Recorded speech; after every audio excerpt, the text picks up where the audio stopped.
Hey, what's up, everybody? This is Cowboy Mike. On today's episode of BBQ, we are actually going to have the Ribfest recap. So I am going to talk about Ribfest 2021 and my experience there. I've got a lot of thoughts. There's a lot of things thinking back. We're about two months, maybe a little more than 2 months away from Ribfest. And I've been meaning to put this episode together, and tonight I'm just going to make it happen. So without further ado, let's jump right into it.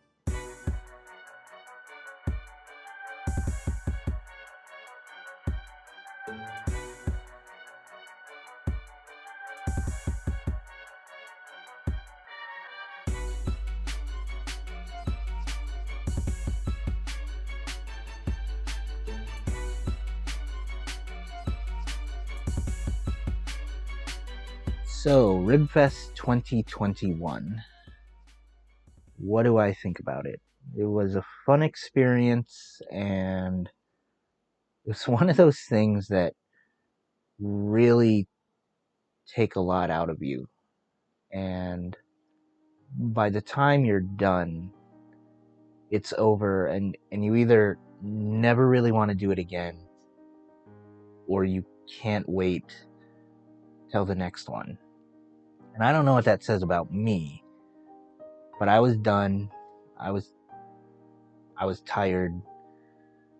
I was very, very, very happy that it was at its end. We had cleaned up, we had gotten out of the square, and I thought, man, I can't wait to do this next year. So who am I? I'm the type of person who gets through it, makes it happen, and I can't wait till the next time. So how did we pull it off? I don't know. Right? I really don't know how we pulled it off.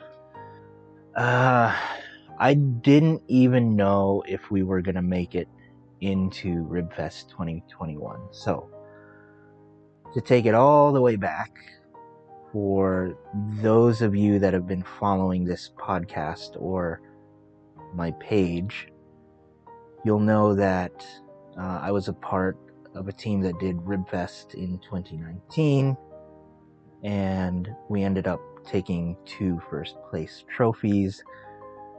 That is on the Discovery Channel's show Undercover Billionaire Season 1. If you haven't seen it, it's a cool story. Go check it out.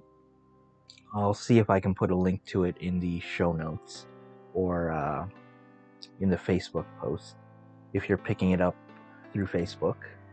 So 2020 came around, it got canceled, COVID, and here we are, 2021, on my own team. So I send in the application.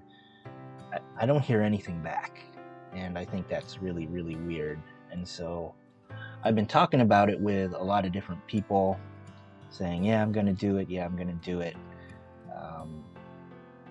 The grill club that I belong to, Man-BQ, they're asking, are you going to do it? I said, yeah. As we wind down, I ended up calling Kathy. She's the rib lady. She's the one that coordinates Ribfest in Erie. And I should say I emailed her. I don't think I called her. We did end up talking on the phone, but the email basically said, hey, Kathy, I don't know why I'm not in. Is it because I'm not a national touring rib team? I don't know. I just don't get it, right? Because there's another local team in there, and they don't nationally tour. So I'm thinking, okay, I should be let in. And long story short, she calls me, and we get on the alternate list. And she says, absolutely, I misunderstood the application because there's at one point in time there was a category. She'd been trying to make kind of a backyard barbecue segment where just backyard queuers could compete. And because I didn't have a name attached to it, Outlaw Barbecue Revolution, that really wasn't in existence. I don't quite remember where it falls in the story arc, but I do know I didn't have the name secured. And when you're going through business creation, if you don't have the name secured, you really shouldn't be using the name at all to generate contracts. So when I filled out the initial application, I just used my name, said I wanted to enter, and in the notes I said I'd put together a team. And eventually, when it came down to it, alternate lists, she said if she has the space, because one of the weird things is Perry Square, where it's held every year, is a bunch of the square is under construction, so she doesn't even know if she's going to have enough space. Okay, so she measures, she figures out, yeah, I have the space, and she calls me, and we're in. So here's the thing, though. I am a team of 100% volunteers. It's a mashup of people from all the different areas of my life. I've got my longtime friends, people that I've known 15, 20 years. It's the Grill Club, Manbecue, and there are some modern additions. And I didn't actually know who would be able to help out. Turns out quite a few people, and I'm just gonna start naming some names. The more you know about our backstory, the more it'll make sense, but maybe we'll get into some of the people specifically in this video. Did it again in this podcast, and then later on down the line. But let me just get through the names. So there is Dan, Jen, Julie, Papa Joe, Denny, Kevin, Ange, Jessica, Jamie, Denny. If I didn't mention him already, I probably should be writing this stuff down so I can remember. There's John, there's Jeff, my friend Mike, Ben, Nicole, Andy, Trish, Shelly. There are even some folks that Dan coordinated with. I forget their names, but I remember two of them specifically. He works with the one guy, and he and his girlfriend came in and helped. So there's a couple other people. Yeah, I probably already messed up the list. Should have written it down. I didn't though. So we'll just get through it. There's even more than that. There's Emilio and Anthony. They took pictures for us. And then there's the other vendors at Ribfest. There's Andy. She's local. She is with Iron Maiden Welding, I think is the name of her company. There's another gentleman. He had the patent store. What he did was he had prints of old patents, and if you were into certain things, you kind of looked what he had, and he turned it into wall art, right? And there's a couple out of Grove City. They were selling tumblers, custom tumblers, and they also had they have a distributor out of Texas that is handling their rubs and their sauces, and we worked out something with them. They actually requested that we take the place of those folks once we are up and running in that segment, which we're pretty close to that. We got the rubs already. Walking through the hoops, we will then jump in and replace that vendor from Texas. So we'll have our stuff in Grove City, which is kind of cool. Jumping back to people that helped us out, non-vendors, there's Angel and Katrina. They both helped with special edition shirts. So that was awesome to have them do that. We had something a little different other than our regular shirts, and they got to showcase their skills in that sort of handicraft. Also Joe, although you wouldn't have seen him there per se, he helped us out with the welding for one of the mobile pits. The one 500-gallon drum smoker, he helped create the rack system. We can smoke 180 racks in that one at one time. So that was huge for Ribfest. Additionally, another barbecue, Mitchell, he is his construction company is remodeling one of the buildings on Perry Square. He helped us out with the three-basin sink, so that was a huge deal there. Initially, he also helped us out with a trailer, and we were going to turn it into cold storage because we didn't have a reefer unit for Ribfest to keep anything that needed refrigerated in. And what happened at the end of the day, we got some help from Otis 12. They're one of the award-winning wing shops in Erie. They have great wings, so if you're local, you've never tried them, go try Otis 12. They're over on West 12th Street, closer to the airport. And then there's Joe and Amy.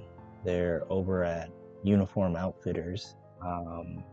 So many other names that I am forgetting. I'll have to rethink it for part 2, because there was a gentleman, he does portable welding, and one of the doors snapped off of our smoker during Ribfest, and he was able to come in and repair it, so we were back in operation. Some of the guys handling the electrical work, our hot box went out, and so we had to call Andy's Equipment, and he got us a replacement, but it needed a different electrical hookup than what we had accessible. So some of the guys that were handling electric, they were able to help us get up back and running. Again, I'm not even remembering all the names at this point. Then there's Dave. He handled all the wood that we use, the wood and the charcoal.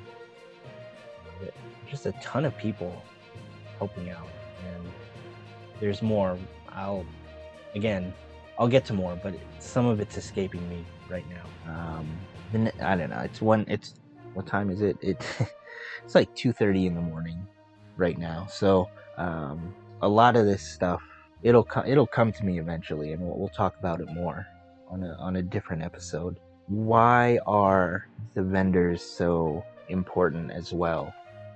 In addition to the volunteers, well, what we came to find out was they were so impressed with our food, they started referring people to our tent, and that was huge. There's one of the guys next to us in River Row. They were kind of getting mad at a certain point because people were going straight past 2 rib tents and coming straight to us. And who are we? Like we're kind of like this no name, no one's ever heard of us, because up until Ribfest, our name really wasn't out there. I had talked about it to some local groups, but by and large, very small group of people knew it. And part of that was I was trying to not really bring up the name until I secured the name. And so these are nationally touring guys. The two, like a good handful of those ribbers, were in Pittsburgh the week before at an event. I think it was in PNC Park. So they know each other. They're thinking they should be getting more business, and they probably should have. But that's kind of like the power of referral. We would just get people that would blow past, and there's some local celebrities too that were kind of giving us the nod on Facebook during this time. People in local government and local radio, they were saying go check out Outlaw, and that was awesome. So there was a lot of good press that way. From an experience point of view, like what was it like going through it? I'll tell you what, it was more, I don't want to know, or I don't know if I want to say more challenging. It was challenging in a different way, because I thought the first year going through it, I didn't really get a lot of sleep. This year, it's kind of lost to memory right now. I guarantee the first 36 hours, I did not sleep at all. Part of that was getting things organized. Part of that was things going sideways, and just me and Dan had to troubleshoot a bunch of stuff. And the first night, the weather was not good. Probably for a solid 90 minutes, we were standing there holding the tents down physically. There'd be gusts of wind that would lift the tents up. And I think at one gust, it lifted up. And I don't remember if it did it. One of the poles could have hit Dan in the head. I don't think it did hit Dan in the head, but it was lifting those tents up, and we actually had to hold those guys down. And so one of the things I went around the next morning was looking at how those guys were anchoring their tents, and some of them pretty serious. I think probably the style that I liked the best, 5-gallon buckets filled with concrete and an anchor point, and that's how the tents were held down, with multiple 5-gallon buckets filled with concrete. Pretty cool idea. Kind of a pain to transport and store those at the same time. Like with big canvas tents, you either have these large stakes or you bring in blocks, like these large cement blocks. So for these smaller tents, that's kind of the equivalent. That's what they're going for. So it was a pretty cool idea. I think we'll kind of steal that one. The rest of the days were definitely okay from a weather perspective. No problems. Like in 2019, you can see on the show that there was a storm system that came through, and I think a microburst hit Perry Square, and it took out a bunch of the tents. So a lot of the vendors that were there in 19 were talking about it, and how many tents ended up overturned. So that I think I saw maybe one tent set up get messed up by the wind that first night, but we fared pretty well just because we were there to manage it. But 100% volunteers. That's kind of the main point that I want to focus on for the rest of the show. We'll jump into some other things later, but that's pretty awesome. Off the top of my head, even my sign guys, we were making banners on the fly. They did a good job of being accommodating and delivering as fast as possible. We used Leader Graphics. I worked with Rick. He was my main point of contact, still is my main point of contact. They just finished the graphics for the awning. Mike was in this past week. He had to do it over a couple of days because it's, if you're not in the local Erie area, it started taking a downturn in temperature, and the one day it was just too windy. He could only get half the graphics up, and so he had to come back, and the second day was even colder than the first day.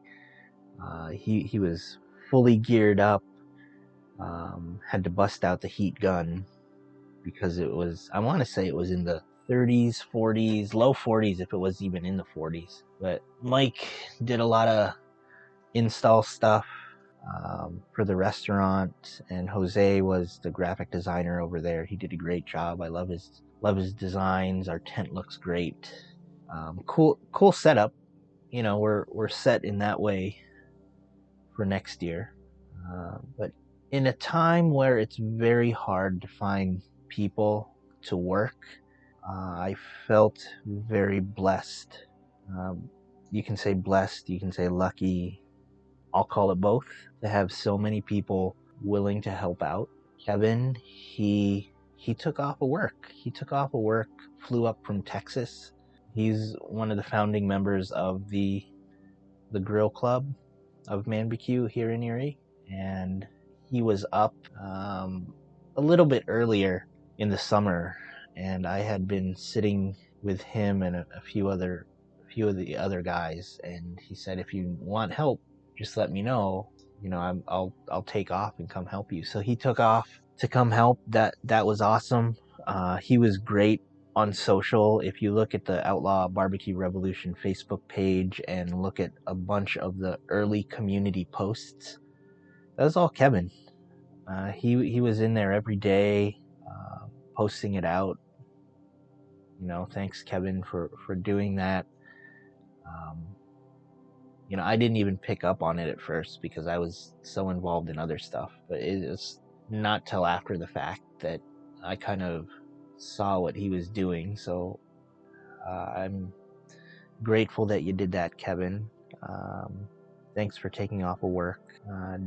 Denny, Mike. Denny I've worked with. He's also a part of the Grill Club. Mike, I've known Mike forever. He's probably, I don't know, easily a couple decades, at least. He took off of work. Ben took off of work.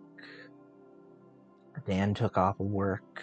There's just a bunch of people just were willing to help out. Other people still had their other jobs. I think Ange, she came in during her lunch break, and she worked during lunch and left and then came back again. You know, Papa Joe, another Barbecue guy, he was there, you know, whenever he could be. He was out front doing promotion, working the shirt table, you know, just having conversations, bringing people in. It was great to see my friend Nicole and her husband Andy. They came in from Ohio. Nicole actually helped me, helps me a lot, even still. Known her for a long time. She was on the podcast a little bit ago. She actually created the Cowboy Mike fan page back in 2019, and there's a lot of the social media stuff that she ended up executing on. I'm not quite sure at this point. Memory is not serving me well on which of the social pages she spun up and initially launched, but it's quite a few of them. She helps manage all of them. At some point, you know, I hope to be able to, she's doing the work, and she's been doing it for a long time. She does it just because, you know, we're friends for 20 years, and she's happy to do it. And so, Nicole, thank you for doing that. Andy, thanks for coming up, and I know you have to make the drive as well when you guys come up, but thank you for helping out with the 3D printing stuff. Pretty soon here, we'll have some additional merchandise that Andy's helping me with. More to come on that. I won't really jump in, but he's got some cool stuff in the works. Jen and Julie, they were kind of last minute additions. So Jen and Julie, if you go all the way back to the earlier podcast, you'll know that in the barbecue world, we've been at it for a minute, right? So they're actually supposed to be with Underdog, right? That's who we were with in 2019.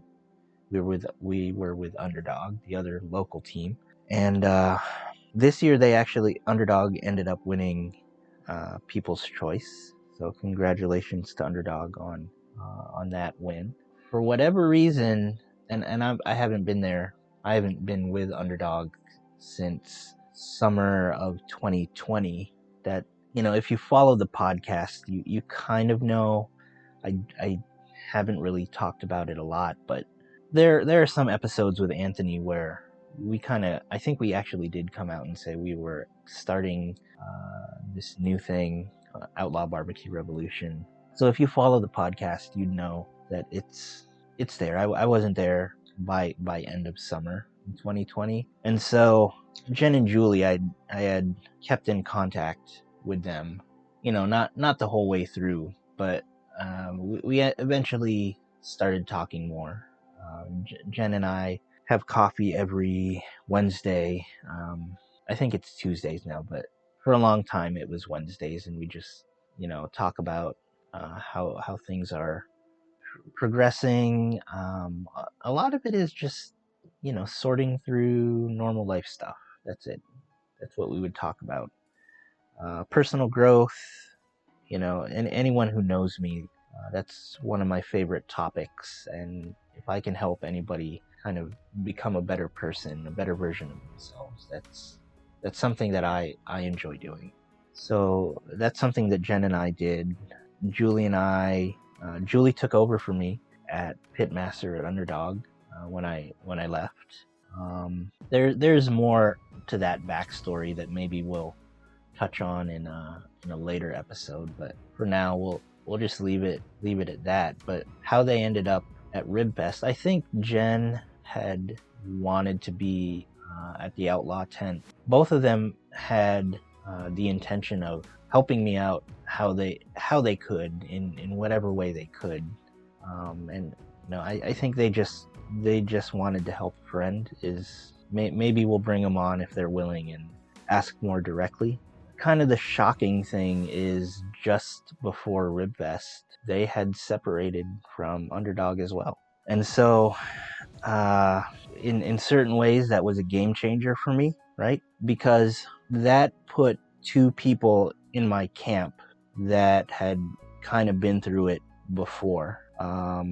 So at that point, on the Outlaw team, who had been through it before, it was myself, Dan, Jen, and Julie. The Manbecue Club have been to Ribfest. They've never been actively a part of a rib team. But the good thing about those guys is once a month while the weather's good, and even sometimes when the weather's not good, we're getting together and grilling, smoking, whichever you fancy. We're doing barbecue.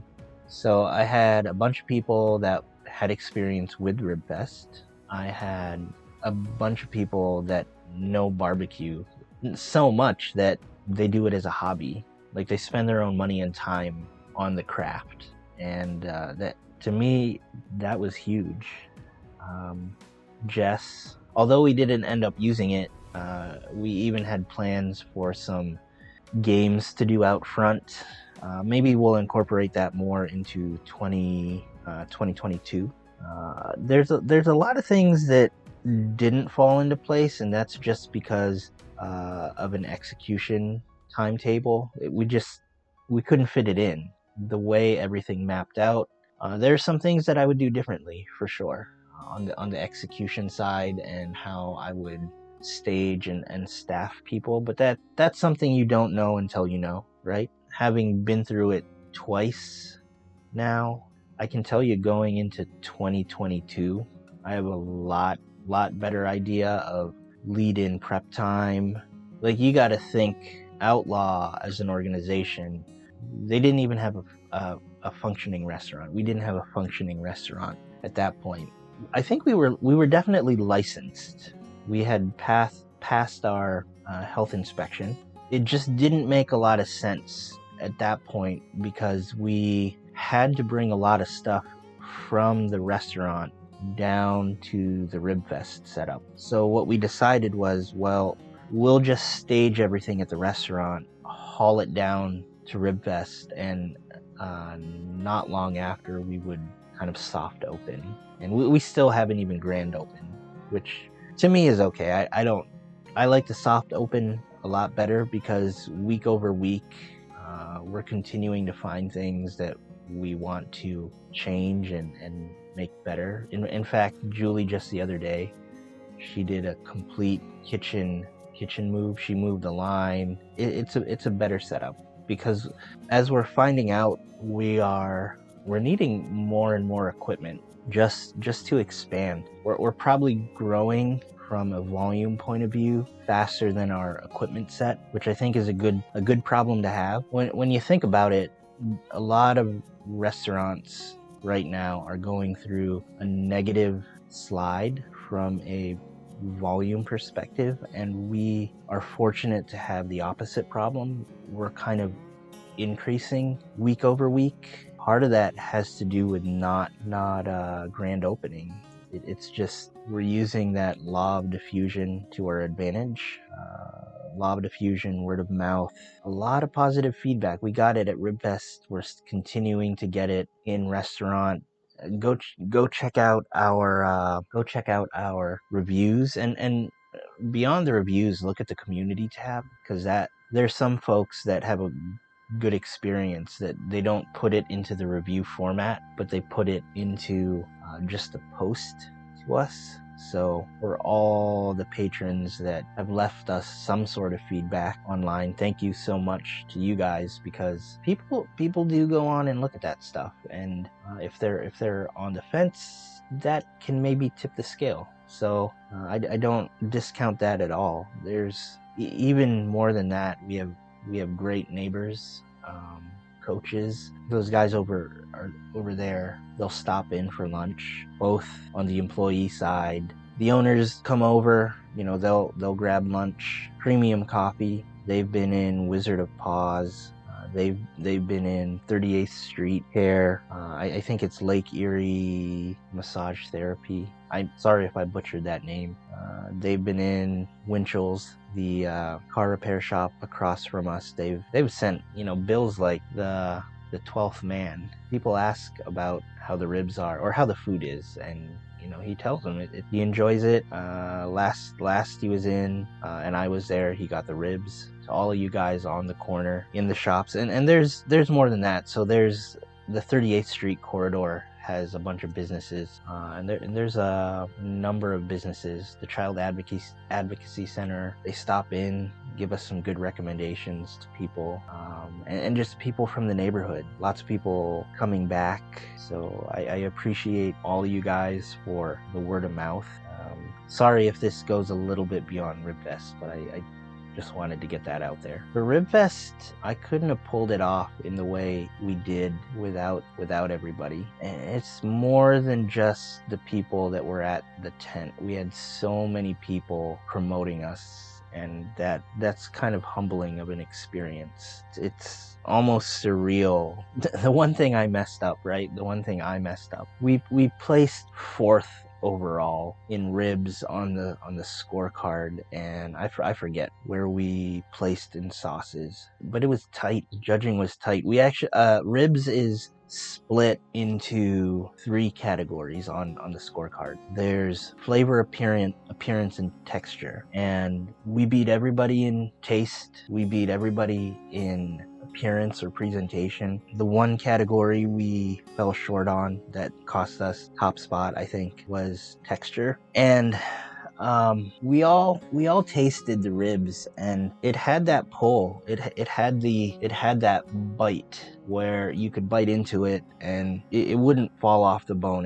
Is what I call pull off the bone. And that's kind of the piece that is the unknown, is the person gonna, how's a person gonna judge that? Julie said if it would have rested for even, say, 15 minutes more, the texture would have been better. So we'll never know if it actually would have been that way or not, but what cost us first place in ribs? 15 minutes. It is good though. From a scorecard point of view, I look at that and I'm like, wow. So we knocked it out of the park in 2 of the 3 categories, and that's saying something. It really is. We were top local team in both ribs and sauces. Happy about that. I think overall, what I take away from the whole experience is it's kind of inspiring to see people come together and rally behind a cause. What we were trying to do. We were more staffed than many of the rib teams, and that kind of blows my mind a little bit, because again, I go back to we're in that phase where it's hard to find people to work, right? It's hard to find people to work for money. Yet we had people take off of work, not only take off of work, but take off of work and travel and spend their own money to stay at hotels or what have you, make arrangements at the very least. That's something special in my book. Maybe it's other people don't see it the same way I do. I think for today's episode, we're gonna cut it there. There's a lot more to tell, so we'll do a Ribfest recap part 2. Next time I'll come in with a list of names, just to mention, like John and Jeff. Those guys came in and they were critical in getting us out of the square when we did. I had worried about come cleanup time, would we even be able to pull that off? Would all the help disappear come cleanup time? Nope. More people showed up, helped us haul everything away. The mobile pits even sat at John and Angie's house for a good while. I think we do still have one over there, so I have to take care of them for letting me keep one over there. Very thankful, very grateful for everyone who helped out. There's more to it. I want to tell more of the story, but I know we're already long on this one. So, not to mention the fact that I am definitely losing my voice. Usually, if you've listened to the podcast, I bounce off, and so I get to kind of take a break every now and again.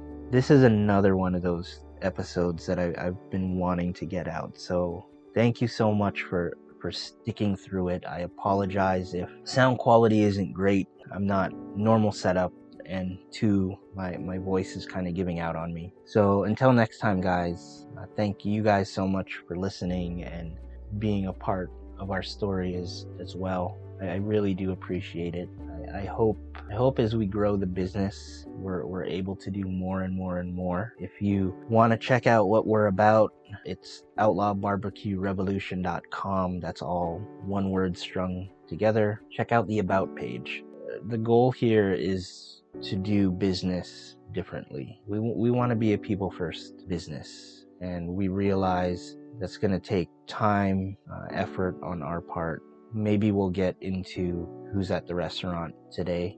We haven't really touched that. We haven't built out the website fully. But thanks again so much, everybody. Until next time, this is Cowboy Mike. I'll catch you later. Bye now.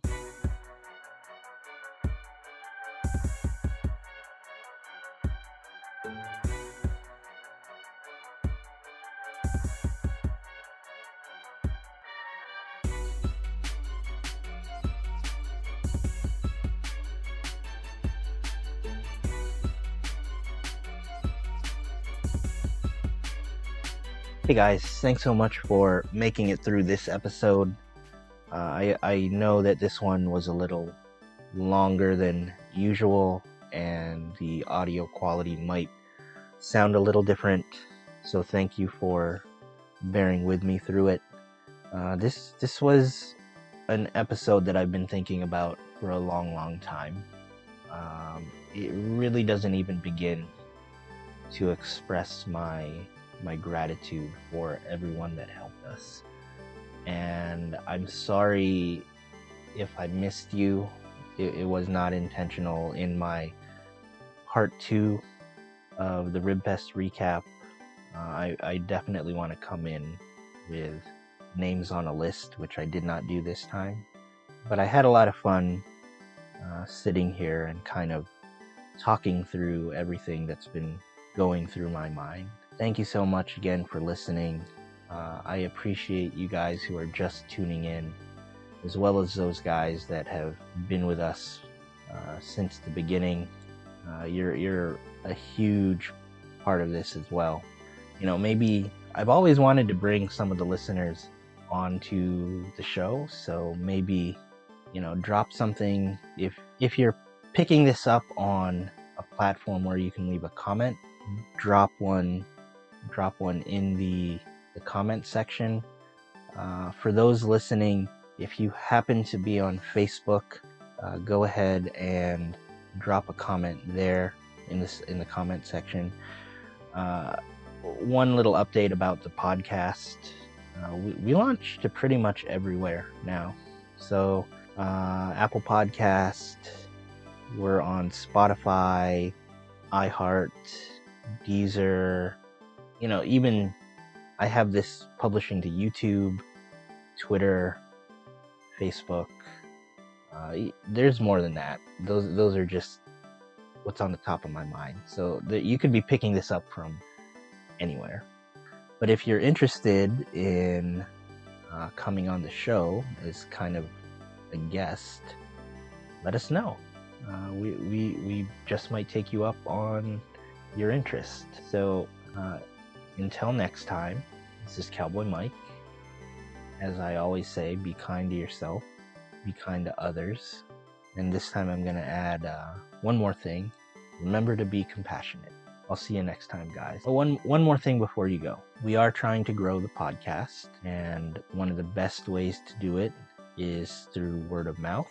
So if you enjoyed it and know somebody that would as well, go ahead and share it.